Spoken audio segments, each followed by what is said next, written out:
going to find it hard to sort of hear what I'm saying with this mask on, but obviously safety gear on with everything.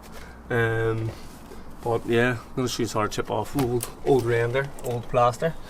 Obviously if someone's fell off, that's a good point to start, and you can pull it that way. But the shoe is another wee way where if you need to start yourself, how you go about it. Just really show you with a demonstration more so than talk you through it.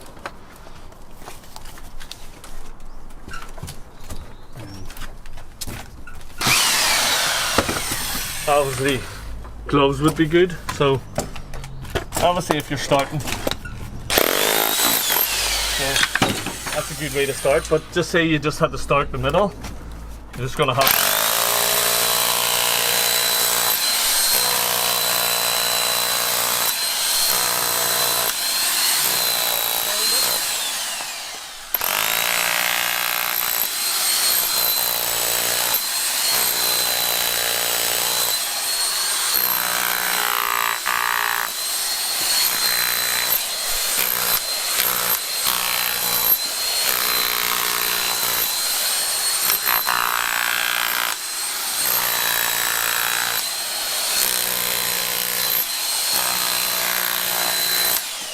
another technique you can do when it's, especially if it's strong, just keep taking wee bits at a time.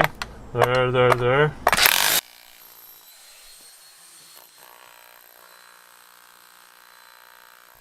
And does anybody else see the smelly face that's just appeared on the brick?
So again, obviously gloves would be a good idea as you see and get cuts, but I forgot mine. I'm too lazy to go to the shop.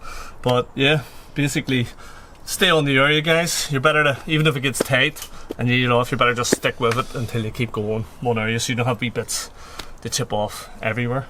But yeah, you don't have to use one of these.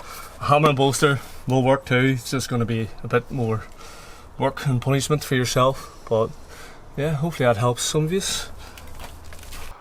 I get asked quite often, can you not just plaster over my pebble dash or my old render as it's solid?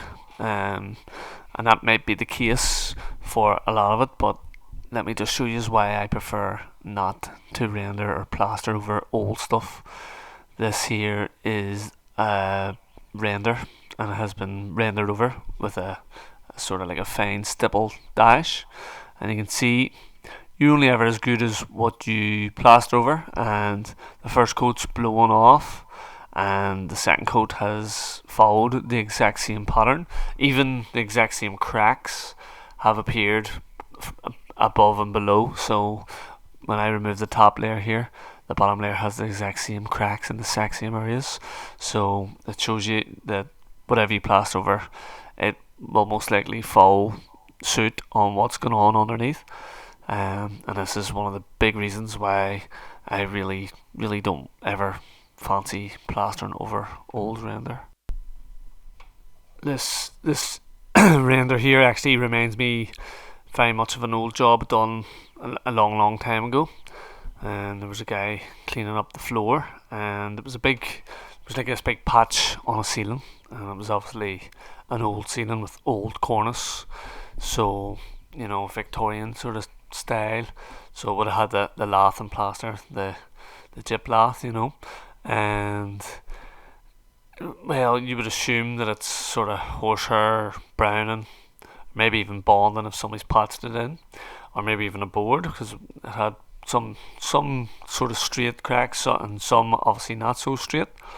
But yeah, so had the trestles up, and I was about to remove the big bowed bit of ceiling.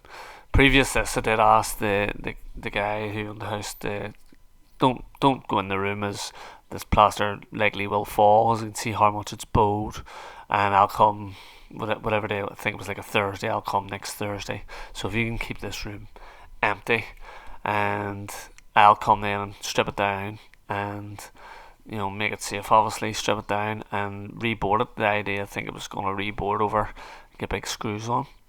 And so basically up on the trestles, gotta cut round all the cornice to save the cornice, and then just the way this wall's going, just put the fingers to it to give it a wee wobble, and the whole slab honestly about 8 before came down.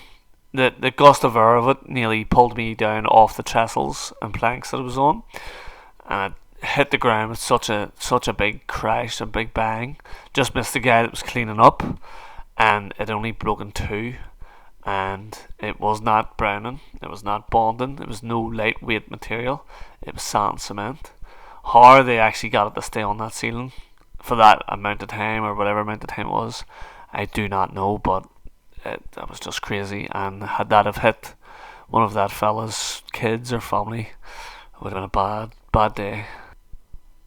Another one I get asked quite often is, why do I not scud the block? And let me tell you, anywhere that there's block on this chip off job compared to the brick, it is holding so strong. And for that reason, guys, it just tells you alone that you don't actually need to scud new block. There's plenty of key in it. All them wee gaps are absolute perfect key for your scratch coat, and the proof's in the pudding. Here I am chipping it off, spending more time around a blocked up window than I have on, good 60% of the job. And anywhere there's been block or concrete, it's held a lot better than most of the brick. Fair enough, the brick is older, and it wasn't scudded, but the block also wasn't scudded, and it's holding on strong, unfortunately for me.